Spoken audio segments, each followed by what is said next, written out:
So with that, again, namaste everyone. It is absolutely my pleasure, my honor, my privilege to be here with you on this day. What is Sunday, 2 p.m. for us here in the Vedic Heartland in Omaha, Nebraska. And of course, we have an international audience. So we have people from quite literally all throughout the world who are watching us now from throughout the United States, North America, Canada, South America. We have people watching from India, Japan, Bangladesh, Burma, Vietnam. We have people from quite literally all over the world. I can't mention all the nations, but many, many different nations. We also have a live audience here behind the camera, which again, you can't see. I can see them all. We have a wonderful live audience here in our temple. In fact, just for confirmation, let's just do this because it's very, very nice. Everyone, when you hear the key, everyone, as loudly as you can, you simply say Jaya. Sanatana Dharma Ki Jaya. Wonderful. Thank you very much. So again, we have a wonderful live audience here in our beautiful Vedic temple in Omaha, Nebraska.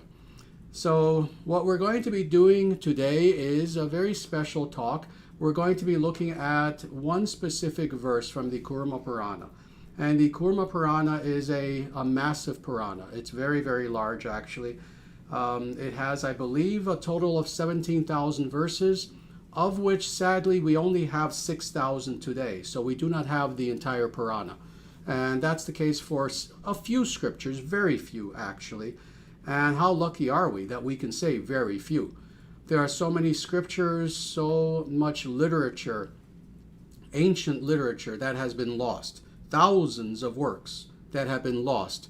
Oh, in Europe, in Egypt, throughout Asia, so many different places, all of which deal with various aspects of Dharma, and sometimes not under that specific Sanskrit name, but maybe under other names. But so many thousands of works, sadly, over time, over thousands of years, have been lost. Either lost just due to negligence, or in some cases, very sadly, destroyed.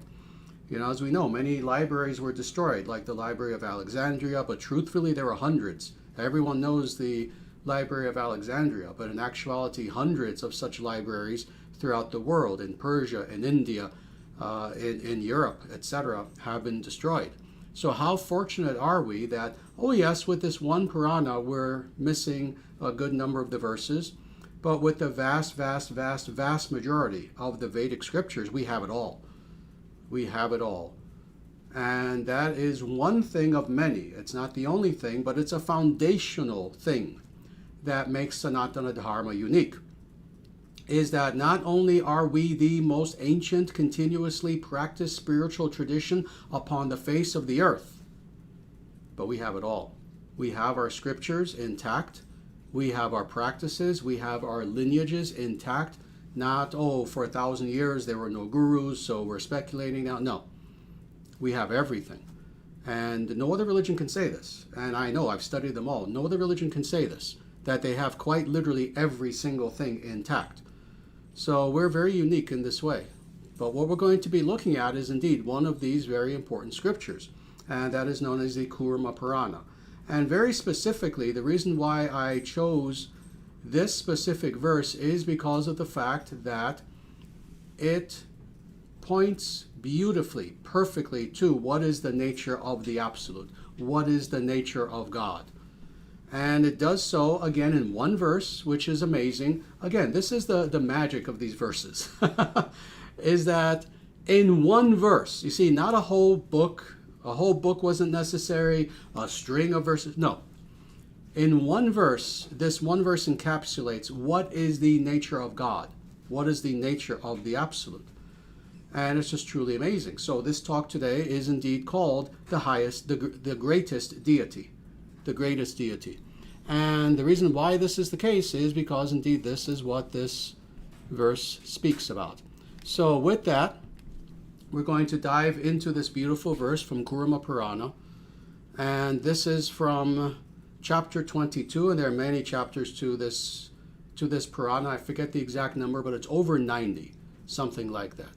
But this is from chapter 22, and it's several verses. It's 74 to 76.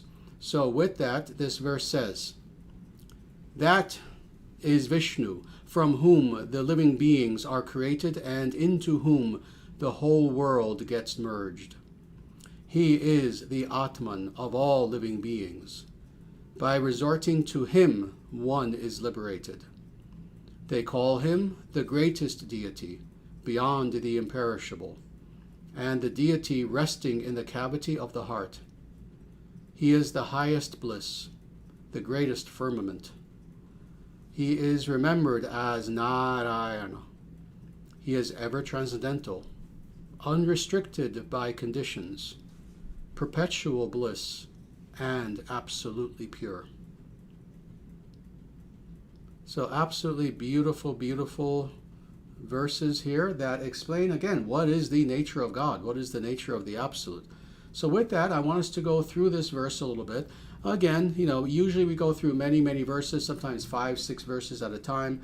Instead, we're just going to look at this very, very short section, because with this little section alone, again, there is so much that is here. This is what is called divine ontology. So there is ontology, very, very generally speaking, and many people wrote about what is ontology. Ontology simply means the study of the nature of being. What makes one reality different in its very being from a different reality. So for example, just to use the two most basic ones, materiality versus consciousness. These are, one could say, two different dimensions, but it's different than this. The very being by which these two realities are composed are so radically different as to not touch. So when we talk about ontology, this is what ontology means. Everyone from Hegel to so many Heidegger, so many people talked about ontology. Well, this is divine ontology, something that is quite different from just general ontology, where we are looking at what is the nature of the very being of God. Does it get more lofty than that? What is the being of God? So with that, let us proceed and look at what this is saying. That is Vishnu. Let's stop there. 3 words. That is Vishnu. This is not an exaggeration. This is not an exaggeration. These 3 words, that is Vishnu, you could write, if you were a good philosopher, 50 pages of commentary upon. And I'm not exaggerating, and I'll explain why. This is a supremely Vedantic comment, a supremely Vedantic statement. That is Vishnu. Now, what do I mean by this? First of all, what is Vedanta? Vedanta is the study of the culmination of the Vedas, the highest teachings of the Vedas, which again is divine ontology. The main work of Vedanta being the Brahma Sutras. And the Brahma Sutras focuses exclusively on, indeed, what is the nature of God. Now, it's understood by the word that, what is referred to is that which is the highest, Brahman, which is the philosophical term for God that's used in Vedanta. Now, that being said, these 3 words are so important for this reason, and this is why this little section of verses here begins with these 3 words. That is Vishnu. So it is referring again to Brahman in the philosophical sense, God in the philosophical sense. So in a nutshell, what these 3 words are saying is this: that supreme absolute, which is the goal, which is the focus of inquiry of every true philosopher in the history of humanity, that is not just anything. But now let us give you the conclusive answer and definition of that, of Brahman. That Brahman, that absolute, is Vishnu. Now, it's saying this not in sectarian terms. It's not that, rather than Vishnu, you could just get rid of the word Vishnu, fill in the blank. No. Vishnu, very specifically. And why specifically? Because what's being pointed to are several things. First of all, indeed, the personalistic aspect that God is God. God is whom God chooses to be, not who we choose God to be. Not, as a kid, I really, really, really like the show Bozo the Clown. Instead of Vishnu, I'm going to put in Bozo the Clown in that blank. No, God is not what we wish God to be. God is that whom God wishes to be. A lot of my students here are stifling laughs. I don't blame you. Yes, God is not Bozo the Clown. Yes, you write that down, take that home with you. God is God. You see, this is the point. God is not who we choose God to be, but rather who God self-identifies with. That is what God is. What is Brahman? In other words, ask Brahman. Don't ask your pal. Don't ask the guy down the street who, read a chapter or two of the Bhagavad Gita. No, ask God. God is indeed Vishnu, so thus we have this self-identification that God is indeed known by this name and the attributes that accompany the name. That's number one. Number two, Brahman is a person. See, it doesn't say that, i.e. Brahman is a rock, is energy, is fill in the blank with whatever New Age trope that you want. No, it doesn't say that. Indeed, it doesn't say any of that anywhere in the scriptures. But here especially, it makes it quite clear. Brahman, that is Vishnu. Now let's go on, because now it has all the qualifiers. So that is Vishnu. Who is Vishnu? From whom the living beings are created and into whom the whole world gets merged. So now it gives the qualifiers. All right, Vishnu. Let's say you've never heard the word Vishnu before. All right, that's nice. Well, God is Vishnu. What is this Vishnu? Well, now we begin to understand that God is Janmayasya Yataha. It says in the second sutra of the Brahma Sutras, that is, from whom the living beings are created. So as we are to understand God, God is, and this is a very good definition of God. There are only a few definitions of God that are absolutely perfect. There are many that are correct, but there are only a few that are perfect. That than which nothing greater can be conceived is another one. But this is also a perfect definition of God. So in other words, if you were to look up God in the dictionary, this is what it should say. That from whom all things proceed. That which is the source. That is the origin of all things. So thus, interestingly, and again, Vedantically, because again, we find this definition in Brahma Sutras, this verse continues in this way. What is that Vishnu? What is that God? Who is God?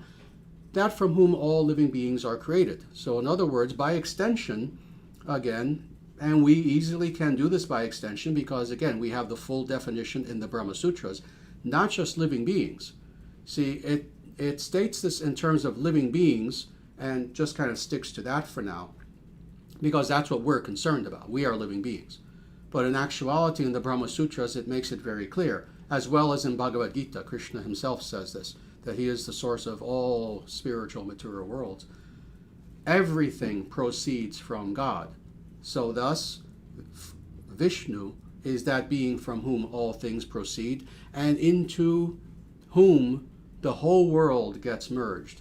And again, now it's interesting how it begins with all living beings, but now it ends with the entire world. So thus, again, confirming what I was saying a moment ago, that really this is speaking about all reality. All reality comes from Vishnu. All reality ultimately goes back to Vishnu. In other words, Vishnu is indeed the center of all reality. So this is what this one little sentence is saying here. Now let's go on.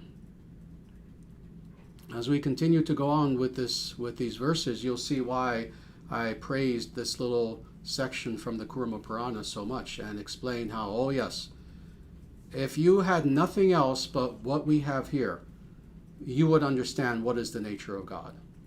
Now let's go on. He is the Atman of all living beings.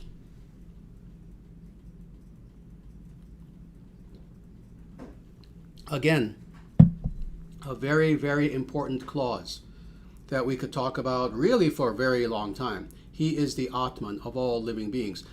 This is stated both symbolically and literally, actually. This is what in Vishishta Advaita Vedanta is termed Sharira Shariran. There's an actual term for this philosophical concept.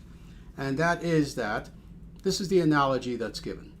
If we look at ourselves and just to make this very simple, we see that there are two things operating. We see that there is the important thing, there is the soul that is within, that is controlling everything else, and then there is everything else. There is the body, there's the mind, etc. Now, if we were to look at the human person, what is in the driver's seat? It's the soul, it's the Atman. And everything else, our body, our clothes, everything, for that matter, our car, anything that is being used by Atman is a tool of Atman. It's a tool of our soul. So all these other things are secondary. It's the soul that's of importance. Well, by analogy, this concept of sharira, shariran, is saying that in the same way, God is the soul. God is the Atman of all reality. In the same way, God is in the driver's seat and everything that exists, and that includes ourselves. Again, everything that proceeds from Vishnu. So everything else exists in the service of God. So in this way, that's why this little sentence here is saying, He is the Atman of all living beings. So we all have an Atman. We are Atman. We are this eternal unit of consciousness that never really has come into being, that never will go out of being. Never was there a time when I did not exist, nor you, nor all these kings, nor shall we ever cease to be. Krishna says, 2nd chapter of Bhagavad Gita. That is us. That's the soul. What in English is called the soul. And that's eternal. Well, in the same way, interestingly, you've heard me say this many times, God is the soul of our soul. That if we could, as a pure unit of consciousness in self-realization, if we could peer into the very heart of our soul itself, we would see God smiling back at us. That's what we would see. That's what we would experience. God is there even within our soul as the soul of our soul and as our sustainer. So this being the case, indeed, God is the Atman of all Atmans. So it's an amazing statement. And again, without exaggeration, this one sentence, I have spoken about similar sentences to this extremely in depth. And again, this concept of sharira, shariran. And I could again speak about this one sentence for probably an hour. But just to show you just how in depth these verses are, how amazing these verses are. Now let's go on. This next sentence is what I call a soteriological sentence. That is, it is about the nature of salvation, the nature of liberation. This next sentence says, by resorting to Him, one is liberated. By resorting to Him, not it, not just that, but to Him. So again, the person. By resorting to Vishnu, one is liberated. How important is this? Nothing could be more important. Because as individuals who we are on the spiritual path, I assume that the vast majority of us who are here today, you watching me here, certainly everyone in our temple, the vast majority, if not everyone, we are seeking spiritual liberation. We wish to grow spiritually. We want, quote unquote, enlightenment. We want spiritual freedom, etc. Well, how do we achieve this? This is less of a mystery than people think. You find that which is quite literally the highest, the greatest, the source of your very being itself, and you surrender unto that. And in this way, you will be liberated. If and only if in that surrender is honest, that surrender is total, and that surrender is with love and with devotion. Once we do this, we are liberated. Well, this is what this short sentence here is saying. By resorting to Him, capital H. And again, who is He? Not just anyone. Again, not Bozo the Clown. Not pick your favorite politician. Not this person, that person. Not, oh, let me make someone up. No. This is referring back to the nominative, to Vishnu, to the actual person. So when one resorts to Him, what is meant by resorting to Him? This means understanding that, and this part is crucial for people to understand in a very practical way, whoever we are, wherever we find ourselves now, right now, are we in an okay state? Are we in a good state? Are we in a terrible state as an individual right now? Are we sad? Are we depressed? Are we in pain in any way whatsoever, physically, mentally, psychologically, emotionally, mentally, in any way? Wherever we find ourselves, the answer to our dilemma is indeed to resort to God, to turn to God, to surrender to God. And when we do this, what are we doing? We are, again, surrendering to that being, that person who is our source, who is our sustainer, who is closer to us than literally we are to ourselves. Again, you remember this concept that I told you about Sharira, Shariran. God is there within the heart of our very soul, smiling back at us. God is closer to us than we are, even ourselves. This is who we are surrendering to. Not Hal down the street, not Sally down the other street, not a person, not a human being, not a flawed, finite being who's going to harm us, hurt us, who wants to exploit us. No, this is not what we're talking about. We're talking about that being who doesn't need our surrender in any way, shape, or form. He is the source of all. But it is by resorting to, by surrendering to that supreme being that indeed all of our problems are solved. That we have everything that we need. Healing, oh, you better believe healing. Growth, oh, you better believe growth. Enlightenment, oh, you better believe enlightenment. And on and on. Every positive desiderative that we can have, any desire, positive desire that we can have, we will have fulfilled by resorting to that Vishnu. And more, the highest of all things, that is attainable by an illusioned being, and that is true freedom, liberation, existential freedom, spiritual freedom. So thus, this is how we indeed become liberated, is by resorting to, by surrendering to that absolute. Now let's go on to the next sentence, and it is from this sentence that we derive the title for today's live stream. They call him the greatest deity, beyond the imperishable. We're going to stop there for now. So not even the full sentence, but the first clause.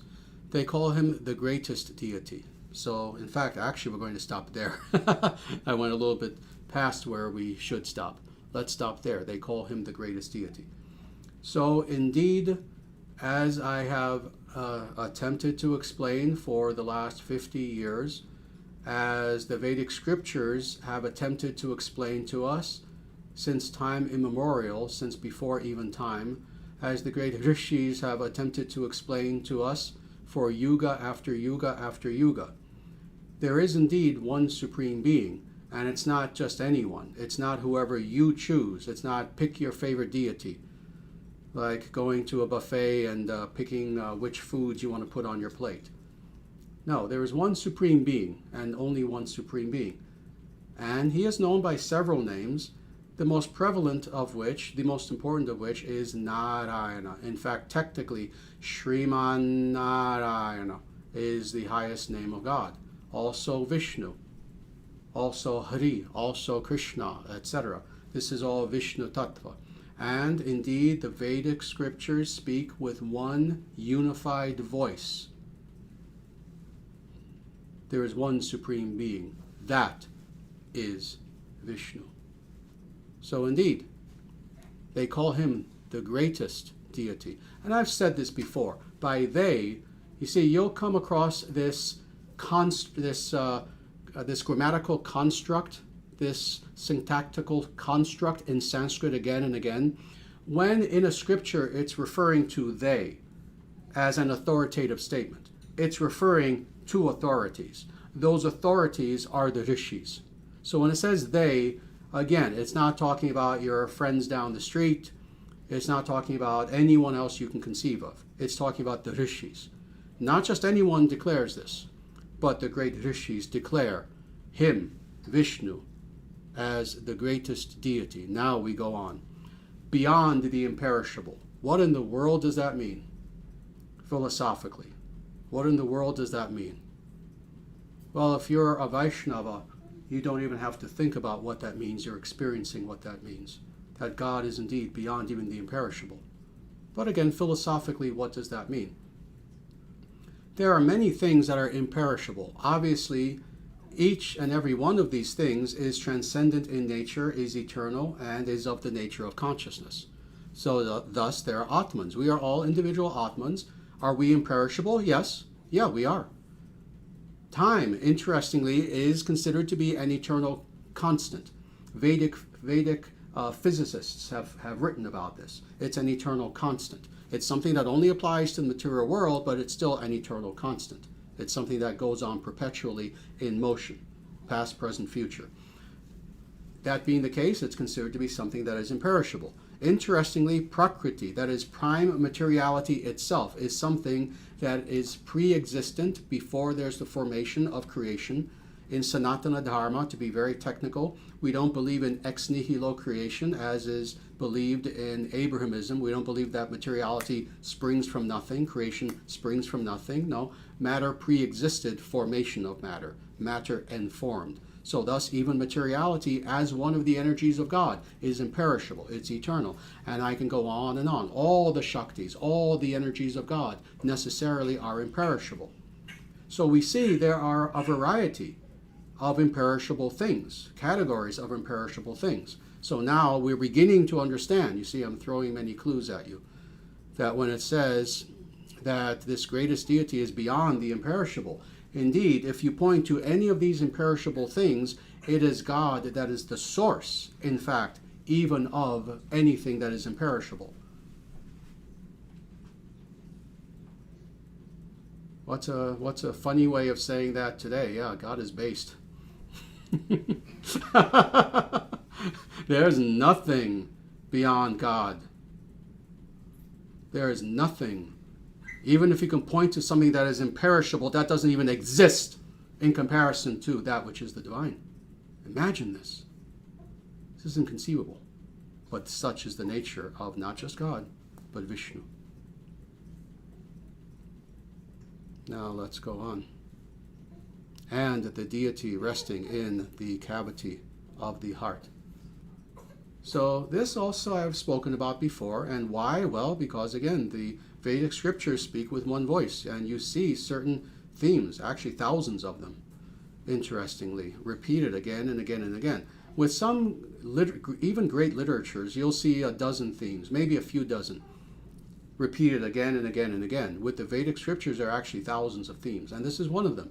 That indeed God also resides within what the Kurma Purana says is the cavity of the heart.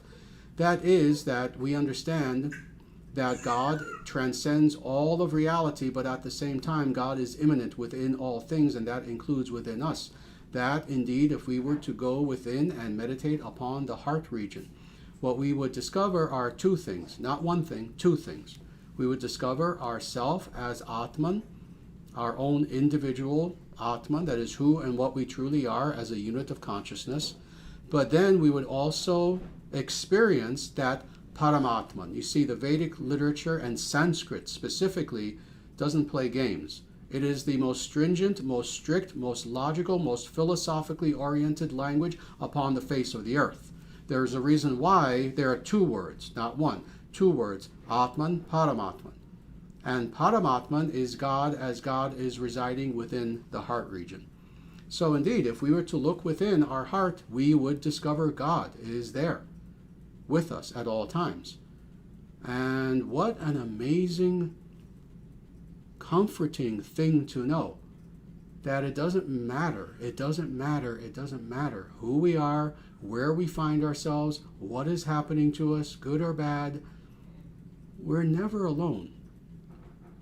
And this in a good way. Our best friend is always with us. That being who, we all have friends. We have friends. We have some friends who are, we're not very close, but we communicate once in a while. We have friends who we are very close with. We have family members, etc. But that being who is closest to us and who loves us more than anyone is with us now. Wherever we find ourselves, at our best or at our worst, we can find ourselves at the worst time of our life and we're sitting on our bed crying. We're not alone. God is there with us. We can be in elation because something wonderful just happened. God is there with us. When we're sleeping, God is there with us. When we're awake, God is there with us. We're never abandoned. So thus, this is also the nature of Vishnu, that Vishnu is indeed our very best friend there, residing in our heart, closer to us than we are even to ourselves.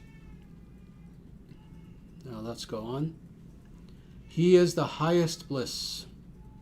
He is the highest bliss.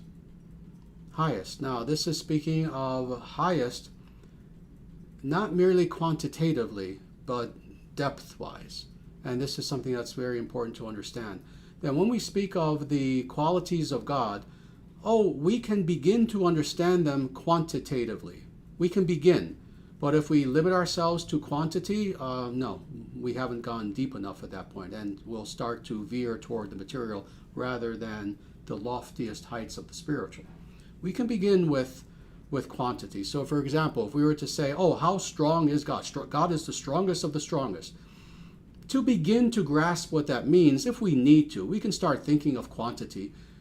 Let me think of the strongest person I know. X person. This person's a professional power lifter. They can lift so much weight. All right, is God must be 1,000 times stronger. No, wait. No, 1,000,000 times. No, 1,000,000,000 times stronger.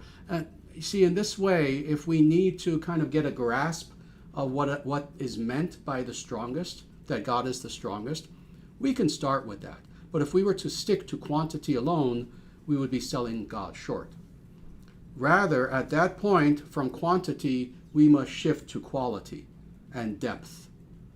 So when we speak of bliss, that God is the highest bliss, God is infinite bliss. Now, what is meant by infinite? Again, not just quantity. What's the highest number I can think of, and then let me go beyond that. No.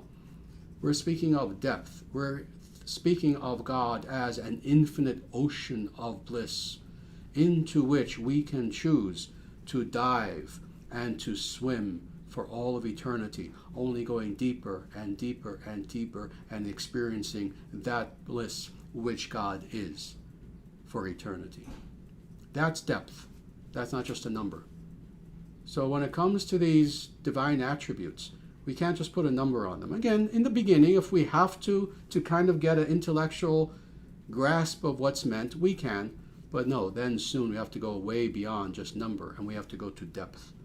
So indeed, he is the highest bliss. He is the source of all bliss. Again, this alone I can talk about much more, but I'll stop there for now. The great firmament. God is the sustainer. What is meant by the firmament? That which sustains other things. So for example, when you look up into the sky, people used to use this terminology, especially in the Middle Ages, when speaking about the heavens, the firmament of the heavens. In other words, that which is the foundation of the stars which we are seeing. Well, God is the great firmament. Vishnu is the great firmament, i.e., he is the foundation, he is the sustainer of all things. Anything that we see around us that we would classify as great. There's a great mountain. You have to kind of do that. There's Mount Everest.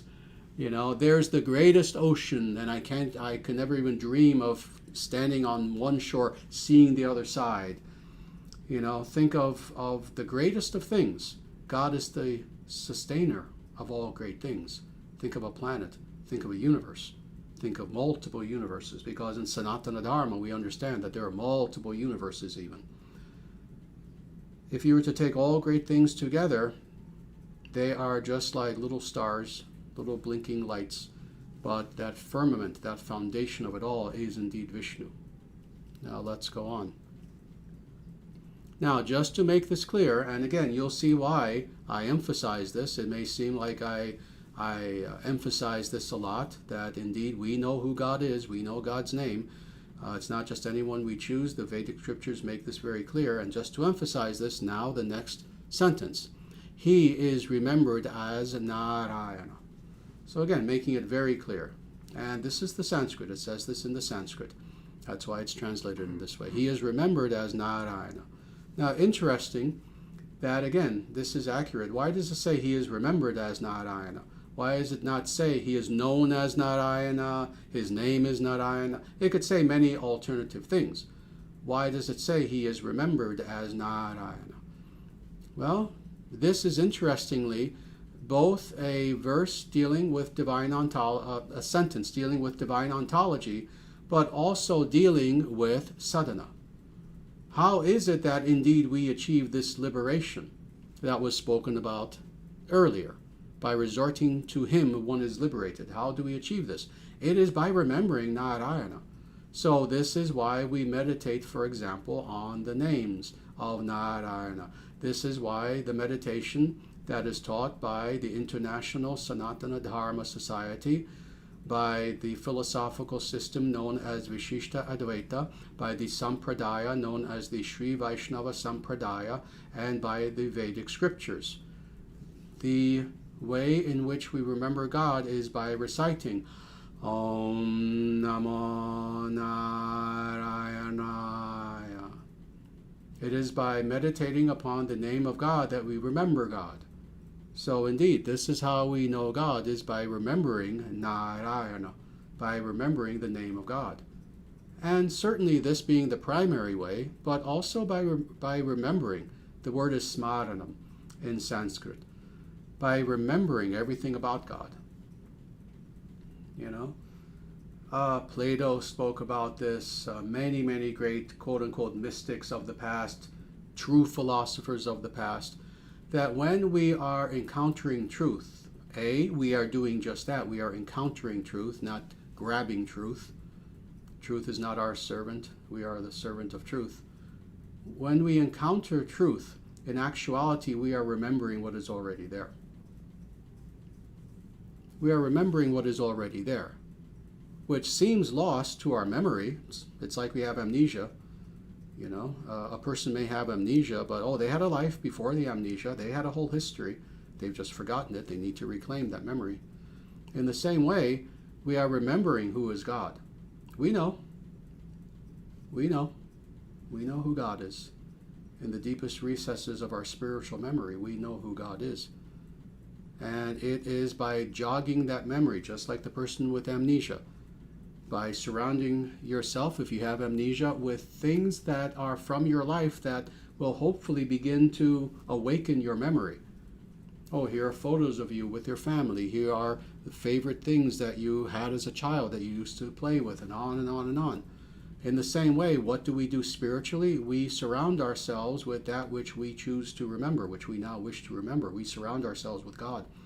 We surround ourselves with the names of God, with information about God, reading stories about God, descriptions of God, understanding the attributes of the divine, etc., etc. And in this way, we remember Nārāyaṇa.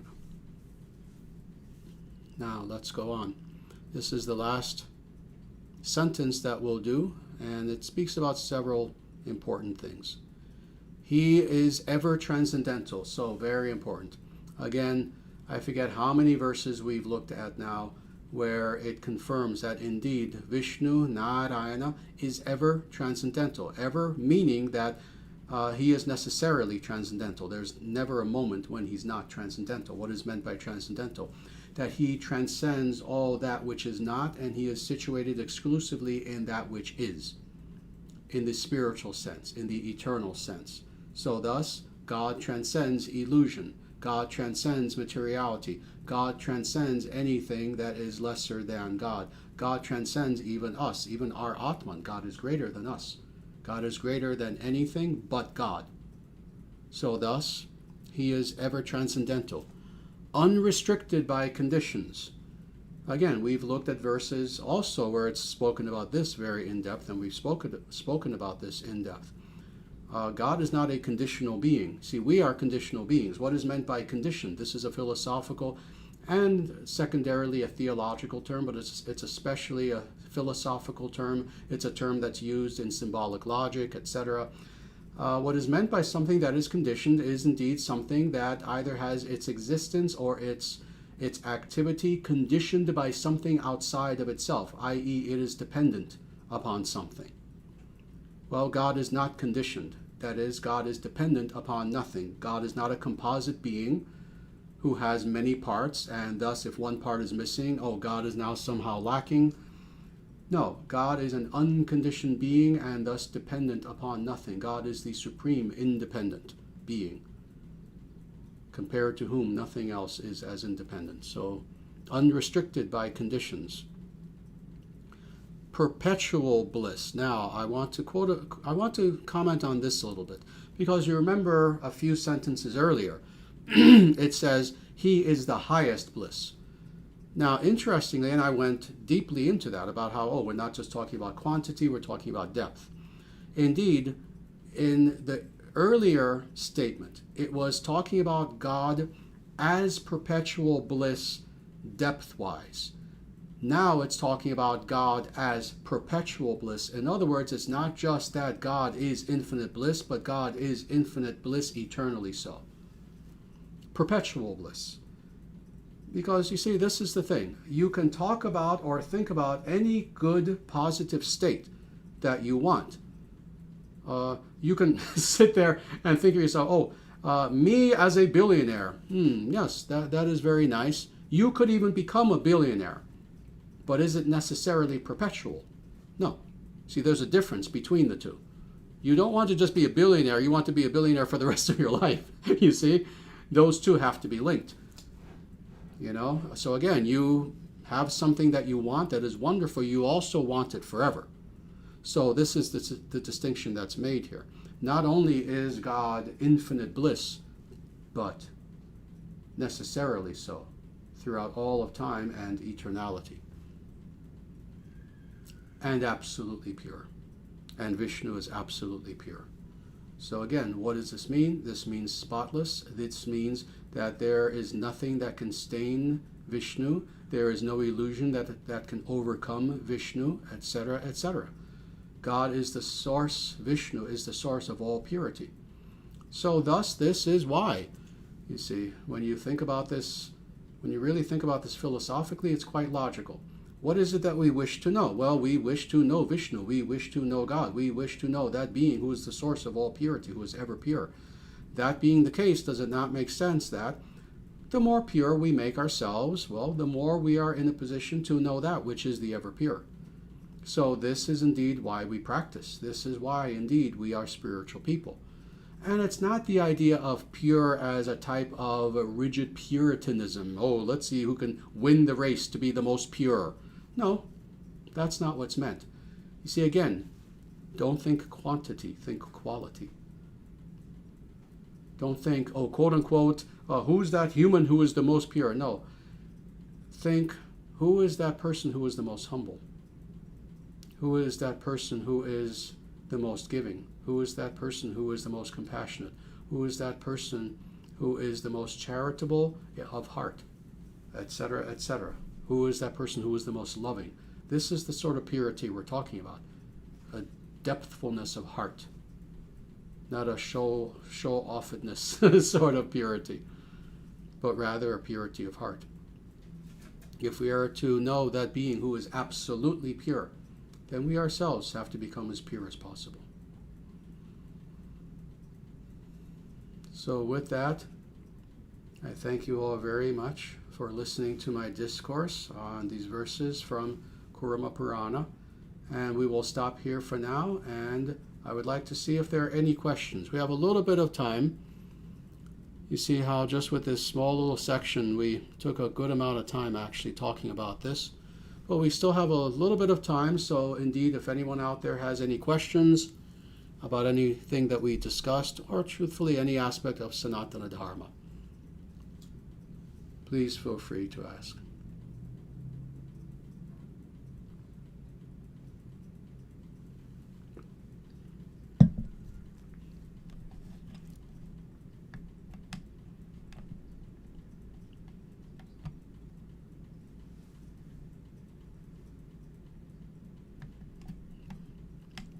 Very good. Berserker, yes, I see part one of what you're saying, that you're going to ask a question. So I'll wait till I see the question. In the meantime, I'll answer some of these other questions.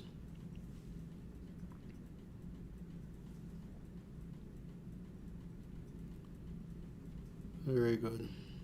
Robin, let me say again, I'm very happy that you're here. At some point, I'm going to be contacting you and we're going to Skype together. Hopefully this coming week, you have this beautiful comment. Thank you, Acharyaji. You not only provide us relief from the darkness of the Kali Yuga, but extend the very mercy of Sriman Nārāyaṇa to us who desperately need it. I offer you my humble obeisances. I offer you my humble obeisances as well. Let me see what some of these other questions are.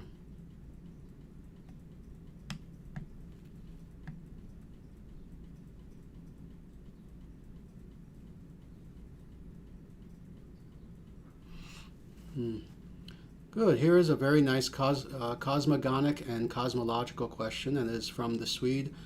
Namaste. As I understand it, each material universe is ultimately destroyed by Shiva in a cosmic dance.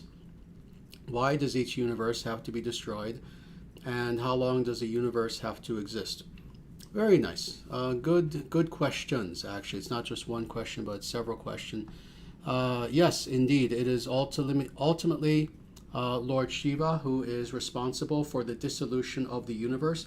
He is empowered very specifically by Nārāyaṇa in order to do so, and he himself is very aware of this. And indeed, this happens in every cosmic manifestation, but also in every single universe that exists. Because as I said before, there are many universes, not just this one. And now to get to what else you ask here, why does each universe have to be destroyed? Because it came into being. That's the answer. Philosophically, it can be that succinct. But to go a little bit deeper, indeed, each material universe is a material universe. Anything that is material has these modes of being. They come into existence, they're here for some time, they go out of being. There's nothing material that you or I or anyone can point to for which that is not the case. That's true on the microcosmic scale, that's true on the macrocosmic scale as well. So even a universe that has come into being eventually has to go out of being. But for every universe that goes out of being, universes are coming into being. So it's a perpetual process that has stretched back eternally and that goes on for all of eternity. And now you ask also, how long does a universe have to exist? It varies from universe to universe. The universes are not the same. The idea of the silly idea, the truly silly idea that you find on places like Star Trek of parallel universes where basically everything is exactly the same, but maybe one small thing might be altered, but there's another me in a different that's nonsensical, that's science fiction, and very cheap science fiction. There are multiple universes and they're all different. You're not going to find another me in any universe, and vice versa. There are people in other universes who you're never going to meet unless you happen to be in their universe. The universes are all different literal sizes, geographically speaking. They're all different dimensions, different sizes. They all last for slightly different amounts of time. The vast majority of them, at the very least, certainly last for multiple billions of years, but if not trillions of years. But indeed, the time factor will be a little bit different for each material universe.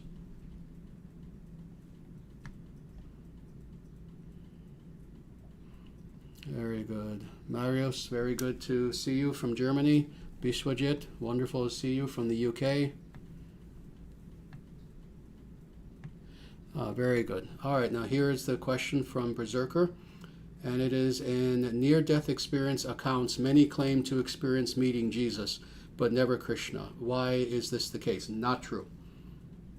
I can tell you right now, not true. When you say in near-death experience accounts, many claim, no, many of the accounts that come from Christians, that come from the Western world. Yes, there are documentaries, there have been books, TV shows, etc., where it will give cases of near-death experiences. If you look at these, you'll notice very quickly that these tend to be Westerners, they tend to be Americans, Europeans, etc. So they will see Jesus. If you were to indeed, and I know because I've seen these, if you were to research individuals who had near-death experiences from Buddhist countries, They will see a bodhisattva. They will see Avalokiteshvara. They will see the Buddha himself. You say not so much Krishna. That's not true. Indeed, if you speak to individuals who are serious yogis, and there have been yogis who have had near-death experiences, believe me, in some cases purposefully so.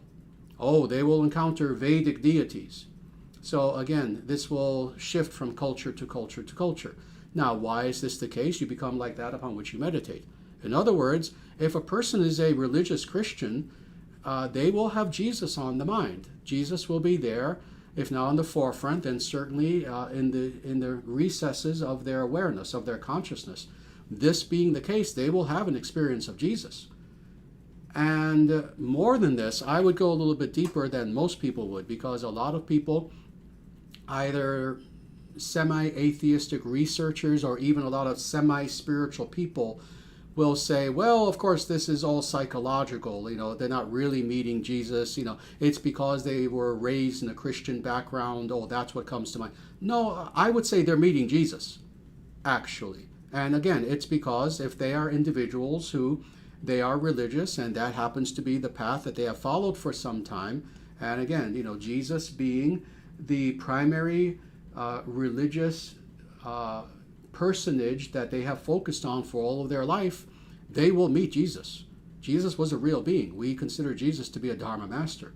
So the fact that they have seen Jesus, interestingly, for a follower of Sanatana Dharma, is not surprising at all.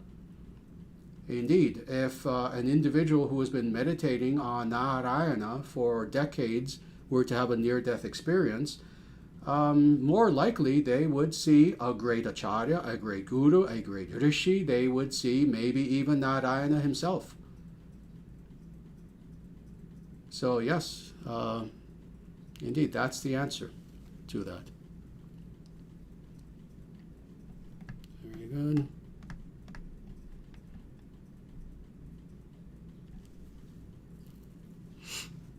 Very good. Here is a good question. Namaste, Sri Acharyaji. There are many New Age philosophies, and yes, you have that in quotes, which is very good, that claim we are God. How do we combat this? As it is detrimental to people seeking true spiritual awakening. Thank you. Very good. Well, let me just say, first of all, that indeed I've addressed this, as I think people know, many, many times. I've given all the philosophical formulations that very, very, very, very, very easily demolish this very silly idea that we are God. So I don't want to go too deeply into it. Rather, if there are people out there who have the URLs, have the links for where I have indeed said such things, please feel free to put those in the chat. But let me just say very, very quickly, such individuals who claim that we are God, first of all, you need to ask them what is their definition of God. What is this God that you claim that we, quote unquote, are? What you will find is that 99% of these individuals can't even give you a philosophically cogent definition of what is meant by God. They really can't. They'll give you, again, these individuals being, as you said, New Age, they'll give you a New Age sort of very vague, very fuzzy, very fluffy, as I like to say, sort of idea of what is God. All right, you say we are God. What is this God you claim we are? Well, God is energy. Everything is energy in a way. No, what is God? I asked you a specific question. Oh, God, God is everywhere. No, that's true. You gave one of the attributes of God. You still have not explained what is God. So this is where most of these individuals would go if you were to even ask them that question. Now, the 1% who would actually get it right and give a proper definition like I did earlier. Oh, what is God? God is that than which nothing greater can be conceived. God is that which is the source and sustainer of all reality. And again, there are other definitions. Oh, now you have them even more. Oh, okay. God is the source of all reality. So God is the source of everything that is perceivable and conceivable by all sentient beings. Indeed, not just by one sentient being, but if we were to take the experiences of every single sentient being, every single individual unit of every single species, of every single race, etc., on not only our planet, but all planets in every single universe, if we were to take everything conceivable and perceivable by all such beings combined, God being the source of all that. Really? That's you? Really? Really? How many filthy thoughts did you have today 5 minutes after you woke up? Really? And you see where the questioning goes. How imperfect are you? You are extremely imperfect. And really? You're my source? No, thank you. No, thank you. You are not the being who all religions since the beginning of time and every religious and mystical and yogic figure since the beginning of time has been aspiring to know. It's not you. You're too imperfect. You're not God. You're a tiny being in illusion.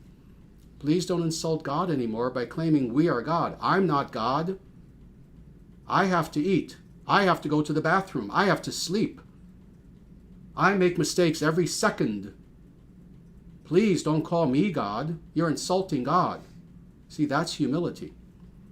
When an individual makes such a statement, oh, we are all God, that is a person who is a narcissistic sociopath in the name of spirituality, as are most followers of New Age spirituality. It is a path for narcissistic sociopaths. An individual who is morally corrupt thinks that they are God.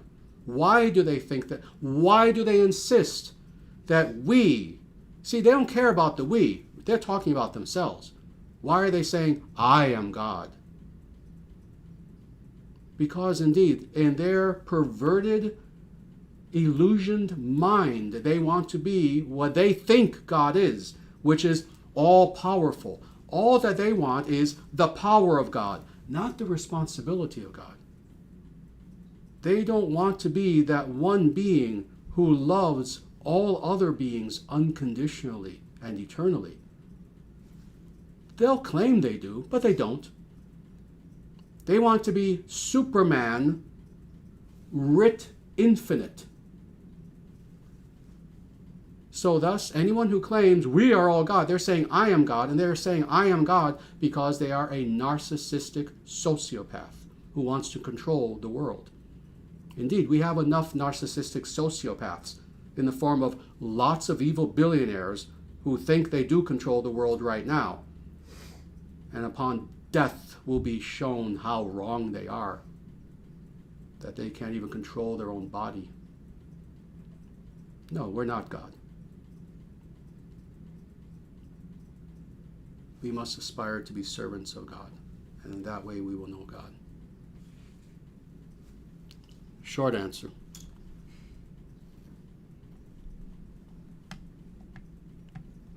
How are we doing with time? 2 minutes over.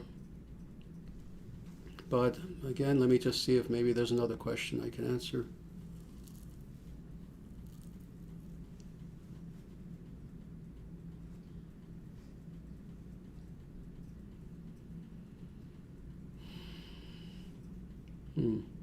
This is the last question I will answer.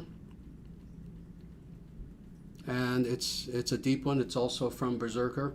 And it's almost a part 3 of what he had asked previously about near-death experiences. And he says, when I saw that question that I posted, I always figured that Prabhupada's account is an example of someone experiencing NDE, near-death experience, and seeing Krishna.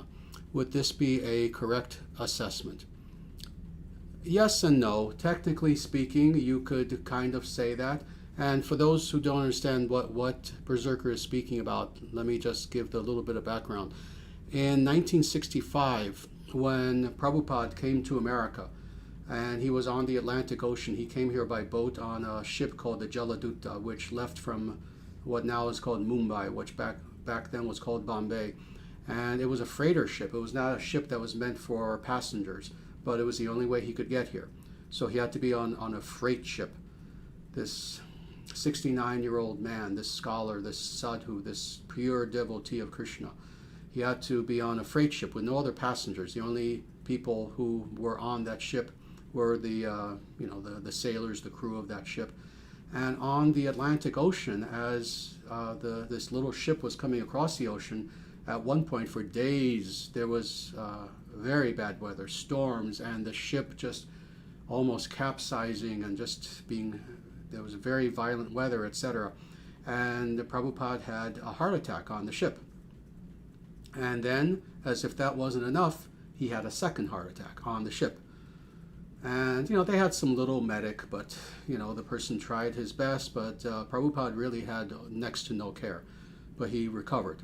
And during that time, it was during that time that indeed, that is when he became an Avesha avatar. This is actually one of the things that happen to an individual. This is one of the qualities of an individual that shows that they are indeed an Avesha avatar, is that in one way or another they had to go through either a death or a near-death sort of experience and be born again. And this happened to Prabhupada, and it was after that that he wrote beautiful poetry in Bengali, fully surrendering in this poetry to Krishna. And then soon thereafter, his boat arrived in Boston. That's what Berserker is asking about. Can you call that a near-death experience? Technically. We know, of course, it was something infinitely greater. We know that it was God himself who made the ocean that turbulent, thus allowing Prabhupada the privilege of encountering Krishna yet again, because he had encountered Krishna face to face previous to that, but not like this, in absolute surrender, with all of time stopping for him and understanding that at this exact juncture he had the ability to leave his body, but he was also there to fulfill his mission, and not really undergoing an actual near-death experience, but encountering Krishna in such a way as to become directly empowered by Krishna himself. So near-death experience technically, but in actuality it was an empowerment in which Prabhupada experienced this. And he did come to America soon after that. I believe days after that his boat arrived in Boston. And soon thereafter, at the age of 69 and then 70, he launched a movement that was unlike any Vedic movement, any Hindu movement, any yogic movement previous. See, there were many great gurus, Vedic gurus, Hindu gurus, this Swami Ananda, that Swami Ananda, this yogi, Paramahamsa this and Paramahamsa that. There were many great people who came, starting with Vivekananda in 1893, who came to America, and then there were many others. No one did what Prabhupada did. Indeed, all of the others combined. Think of any name of any guru who came from India to America. All of them combined could not do what Prabhupada did. He brought pure Sanatana Dharma, not just blank yoga, not just my speculation, no. Prabhupada brought pure Sanatana Dharma, unadulterated, to America. And why did he do this? How did he do this? Even more so, how did he do this? Because unlike anyone before him, any guru, Krishna himself gave him this task. And he came to America for only one thing, and that was to fulfill Krishna's order to him and his guru's order to him. Prabhupada was the purest of the pure. He had no motivation other than one thing, and that is to fulfill the order of Guru and Krishna, and nothing else. He didn't come here for fame. He didn't come here even, let's say, maybe a more pure, slightly more pure motivation. He didn't even come here to establish his sect. No, he came here for one reason, out of duty, because his Guru and Krishna told him. Prabhupada lived a perfect lifestyle. Oh, I'm using that term very specifically.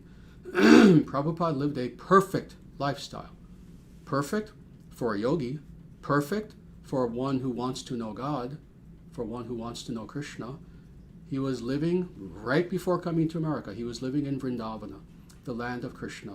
He had one room that was on top of one of the most important temples of Vrindavana. And he lived his life chanting the names of Krishna, going down the stairs to the first floor, having darshana of the murti of Krishna, hearing the birds chirping outside his window, hearing the peacocks outside his window, and writing his realizations in the form of his purports on the Srimad Bhagavatam. He was living the perfect life. He was living the life that, let me be honest with you, I wish I could live. And with less responsibilities, and just live that life. And he left that behind to come to America. And again, why? Because his guru told him in 1922, go to the West, you know English, you speak English very well, go to the West, teach them about Krishna. His guru told him this the first second they met. He didn't even know who this guru was. The guru had just met him for the first time. And then in 1965, Krishna himself empowered Prabhupada. So Prabhupada, when I say, and you've heard me say this before, he was the greatest guru of the 20th century. I am not doing service to Prabhupada when I say that.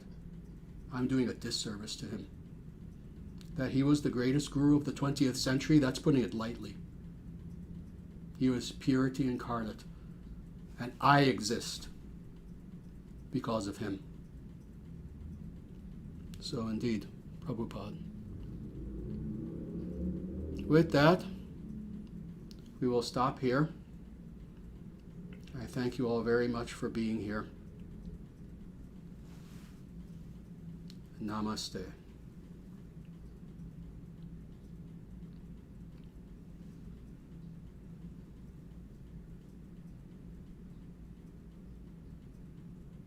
Jaya Sriman Nārāyaṇa.